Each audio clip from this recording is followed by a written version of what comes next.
أعوذ بالله من الشيطان الرجيم بسم الله الرحمن الرحيم أفرأيت الذي كفر بآياتنا وقال لأوتين مالا وولدا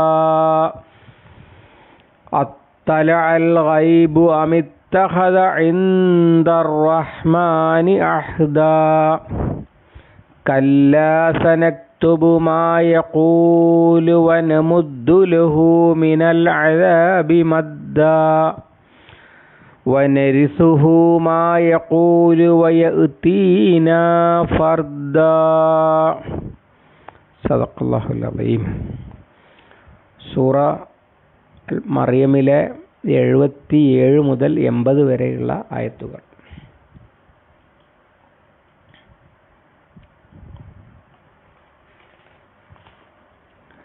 അഫറഅയ്ത, നബിയെ താങ്കൾ കണ്ടുവോ, അല്ലദീ കഫറ ബി ആയാത്തിന, നമ്മുടെ ആയത്തുകളെ നിഷേധിച്ചവനെ, വഖാല, അവൻ പറയുകയും ചെയ്തിരിക്കുന്നു, ലഊതയന്ന,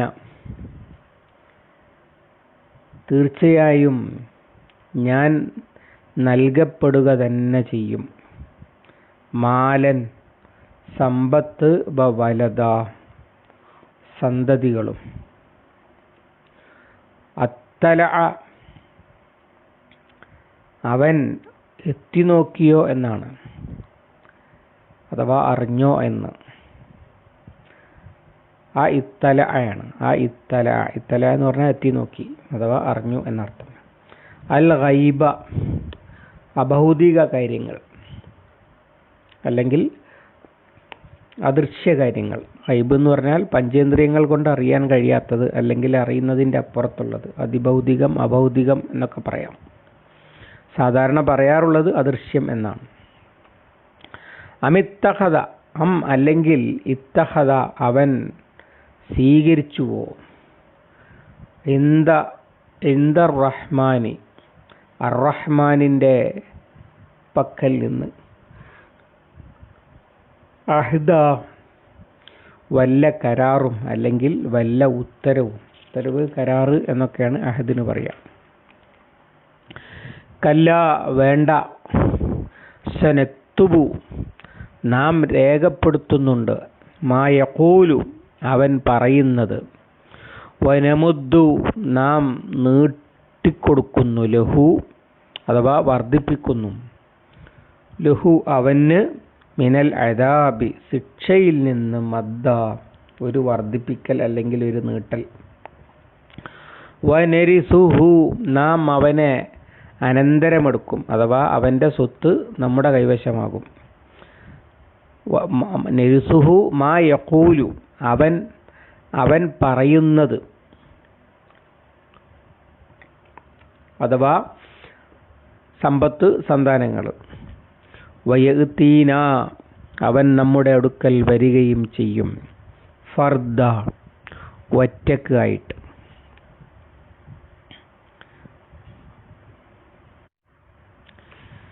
വിശ്വാസികൾക്ക് ഈമാൻ വർദ്ധിപ്പിച്ചു കൊടുക്കും എന്ന് പറഞ്ഞ ശേഷം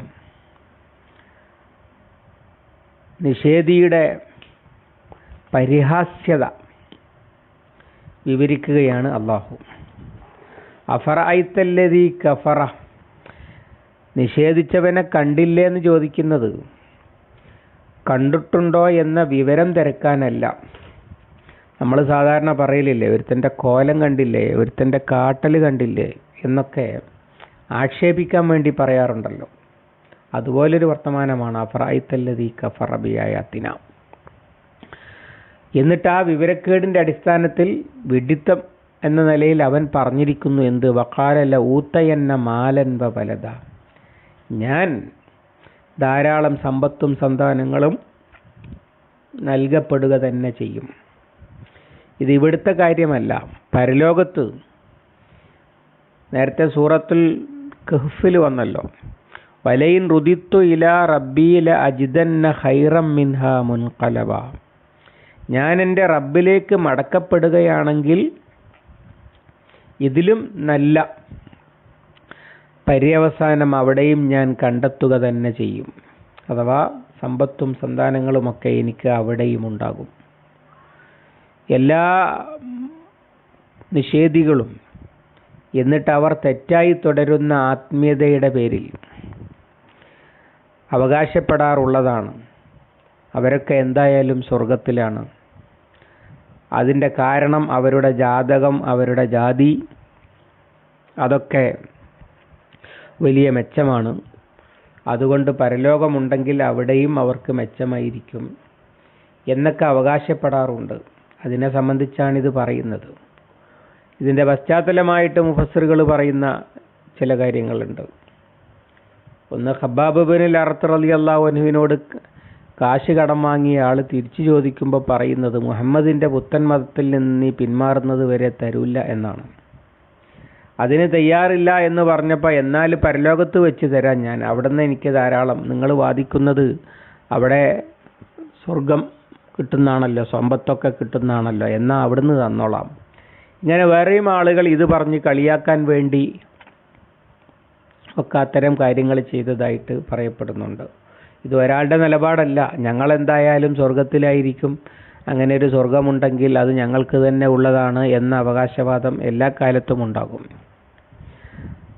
അതുപോലെ കടം തിരിച്ചു ചോദിക്കുമ്പോൾ കളിയാക്കാൻ വേണ്ടി അവിടുന്ന് തരാം എന്നൊക്കെ പറഞ്ഞ് പരിഹസിക്കുകയും ചെയ്യും. അത്തരം ആളുകളെ ഉദ്ദേശിച്ചുകൊണ്ടാണ് വക്കാല ലഊത്തയെന്ന മാലംബ പലത ഖബ്ബാബ് റളിയല്ലാഹുവിനോട് ആസിബിന് വായിൽ ആണ് അങ്ങനെ പറഞ്ഞത് എന്നൊക്കെ റിപ്പോർട്ട് ചെയ്യപ്പെട്ടിട്ടുണ്ട്. എന്തായാലും ദീനിനെ പരിഹസിക്കുന്നവരിൽ പൊതുവെ കാണപ്പെടാറുള്ള ഒരു നിലപാടാണ്. ഇനി അങ്ങനെ ഒന്നുണ്ടെങ്കിൽ അവിടെയും ഞങ്ങൾക്ക് തന്നെ ആയിരിക്കും മെച്ചം. അള്ളാഹുവിൻ്റെ ചോദ്യം, അത്തല അൽ ഗൈബ അം ഇത്തഖദ ഇൻദ റഹ്മാനി അഹ്ദ, അവിടെയൊക്കെ എന്താണ് സംഭവിക്കുക എന്നും നിങ്ങൾക്കെന്താണ് കിട്ടുക എന്നും അതൊക്കെ അഭൗതിക കാര്യമാണ്, ഗൈബായ കാര്യമാണ്. അവിടേക്ക് നിങ്ങൾ എത്തി നോക്കിയോ എന്ന് പരിഹാസ ചോദ്യം ചോദിക്കുകയാണ്. അമിത്തഹദ ഇൻദ റഹ്മാനി അഹ്ദ, മറ്റു പല സ്ഥലത്തും പരിശുദ്ധ ഖുർആൻ ചോദിച്ചിട്ടുള്ള ഒരു ചോദ്യമാണത്. അർ-റഹ്മാനായ അള്ളാഹുവിൻ്റെ പക്കൽ നിന്ന് നിങ്ങൾ വല്ല ഉത്തരവും കൈപ്പറ്റിയിട്ടുണ്ടോ? അഹദ് എന്ന് പറഞ്ഞാൽ കരാറെന്ന് പറയും. അതുപോലെ കൽപ്പിക്കാൻ അർഹതയുള്ളയാൾ അനുസരിക്കാൻ ബാധ്യതയുള്ളവരോട് പുറപ്പെടുവിക്കുന്ന കൽപ്പനയ്ക്ക് പറയും. അതിനാണല്ലോ നമ്മൾ ഉത്തരവ് എന്ന് പറയുക. അതൊരു കരാറാണ്. നിങ്ങൾ കൽപ്പിച്ചോ ഞങ്ങൾ അനുസരിക്കുമെന്നത്. അതുകൊണ്ടാണ് കരാറ് എന്ന് അതിനും പറയണത്. അങ്ങനെ റബ്ബിൻ്റെ അടുത്തുനിന്ന് വല്ല ഉത്തരവും കൈപ്പറ്റിയിട്ടുണ്ടോ എന്ന് പരിഹാസ ചോദ്യം ചോദിക്കുകയാണ്. എന്നിട്ട് താക്കീത് ചെയ്യുകയാണ്, കല്ലാ സനക്തുബു മാ യഖൂലു വനമുദ്ദു ലഹു മിനൽ അദാബി മദ്ദ, അവൻ പറയുന്നത് നാം എഴുതി വെക്കും, എന്നിട്ട് അവന് ശിക്ഷ ഒരളവ് കൂടി വർദ്ധിപ്പിച്ചു കൊടുക്കുമെന്ന്. അഥവാ അവർ ചെയ്തതിൻ്റെ ശിക്ഷ മാത്രമല്ല, വളരെ ധിക്കാരപരമായ ഈ ചോദ്യത്തിൻ്റെ, ഈ പരിഹാസ ചോദ്യത്തിൻ്റെ ശിക്ഷ കൂടി അവന് വർദ്ധിക്കുകയാണ് ചെയ്യുക. പരലോകത്ത് എന്നാൽ എനിക്കൊക്കെ എന്തായാലും മെച്ചമായിരിക്കും എന്നുള്ള ഈ വിടുവായുത്തം പരലോകത്ത് അവൻ്റെ ശിക്ഷയിൽ ഒരു വർധനവ് വരുത്താൻ മാത്രമേ ഉപകരിക്കുകയുള്ളൂ എന്നർത്ഥം. വനരിസുഹു മാ യഖൂലു വയഅതീനാ ഫർദ, അവൻ പറയുന്നതൊക്കെ നാം അനന്തരമെടുക്കും. അഥവാ സമ്പത്ത് ഇവിടെ കിടക്കും, അവൻ പോകും, അതിൻ്റെ അനന്തരാവകാശി അല്ലാഹുവാകും. അന അഅസ്സു മിൻക മാലൻ വഅഅസ്സു നഫറ, അന അക്സറു മിൻക മാലൻ വഅഅസ്സു നഫറ, ഞാൻ നിന്നെക്കാളും സമ്പത്തും അതുപോലെ സംഘബലം കൊണ്ട് പ്രതാപവും ഉള്ളവനാണ് എന്നാണ് സൂറത്തുൽ കഹ്ഫിലെ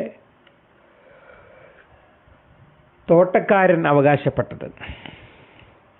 അതേപോലെ ഒരു അവകാശവാദമാണ് ഇവനും നടത്തുന്നത്. അതുകൊണ്ട് അവനെ താക്കീത് ചെയ്യുകയാണ്. അവൻ്റെ സമ്പത്തും അവൻ്റെ സന്താനങ്ങളും അവൻ്റെ ആൾബലവുമൊക്കെ അതൊക്കെ അവനവിടെ ഇട്ടേച്ചു പോകും, നാം ആകും അതിൻ്റെ അനന്തരാവകാശി. വയഗ്തീന ഫർദ, നമ്മുടെ അടുത്ത് കൂടെ ആരുമില്ലാതെ നിസ്വനായിട്ട്, ഒന്നുമില്ലാത്തവനായിട്ട്.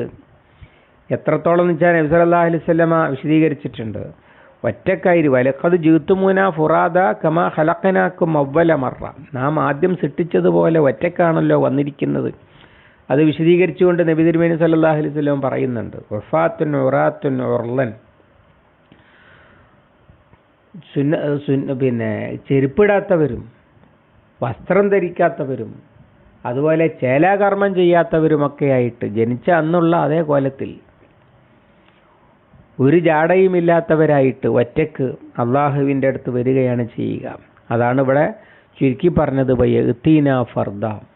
അവർ ഒരു സംഘമായിട്ട് ഒരു നേതാവായിട്ട് അകമ്പടി സേവിച്ചുകൊണ്ട് അങ്ങനെയൊന്നുമല്ല വരിക. സ്വന്തം നിലയിൽ ഒരു രാജാവ്, പ്രസിഡന്റ്, വലിയ പദവികളൊക്കെ അലങ്കരിച്ച ആളുകൾ പോലും ഒറ്റക്കൊറ്റക്ക് സ്വന്തം കാര്യം, സ്വന്തം ബന്ധുക്കൾ പോലും കൂടെയില്ലാതെ ലാ തജ്സി നഫ്സുൻ അൻ നഫ്സിൻ ഷൈഅ, ഒരു നഫ്സും മറ്റൊരു നഫ്സിനും ഒരു പ്രയോജനം ചെയ്യാത്ത ദിവസം എന്ന് അല്ലാഹു തആല പറഞ്ഞിട്ടുണ്ടല്ലോ. അങ്ങനെയാണ് അവരെടുത്ത് വരിക. അതുകൊണ്ട് ഈ ജാതി വിടുവായുത്തങ്ങളൊന്നും വേണ്ട, കല്ല വേണ്ട എന്ന് താക്കീത് ചെയ്യുകയാണ് ചെയ്യുന്നത്. അല്ലാഹു സുബ്ഹാനഹു വ തആല അല്ലാഹുവിൻ്റെ പരലോകത്തെ ഭയന്നുകൊണ്ട് ജീവിക്കുന്ന സത്യവിശ്വാസികളിൽ നമ്മെ ഉൾപ്പെടുത്തുമാറാവട്ടെ. അല്ലാഹുമ്മ അല്ലിംനാ മാ യൻഫഉനാ വൻഫഅനാ ബിമാ അല്ലംതനാ റബ്ബനാ സിദ്നാ ഇൽമൻ വഫഹ്മൻ വദിഖ്ഖത്തൻ വനദറ. അല്ലാഹുമ്മ ഇജ്അലിൽ ഖുർആന റബീഅ ഖുലൂബിനാ വനൂറ സുദൂരിനാ വജലാഅ ഹുസ്നിനാ വദഹാബ ഹമ്മിനാ വഗമ്മിനാ റബ്ബനാ തഖബ്ബൽ മിന്നാ ഇന്നക അൻതസ് സമീഉൽ അലീം വതുബ് അലൈനാ ഇന്നക അൻതത് തവ്വാബുർ റഹീം വഗ്ഫിർ ലനാ യാ ഗാഫിറൽ മുദ്നിബീൻ. സല്ലല്ലാഹു അലാ മുഹമ്മദിൻ വഅലാ ആലിഹി വസഹബിഹി വസല്ലം വൽഹംദുലില്ലാഹി റബ്ബിൽ ആലമീൻ.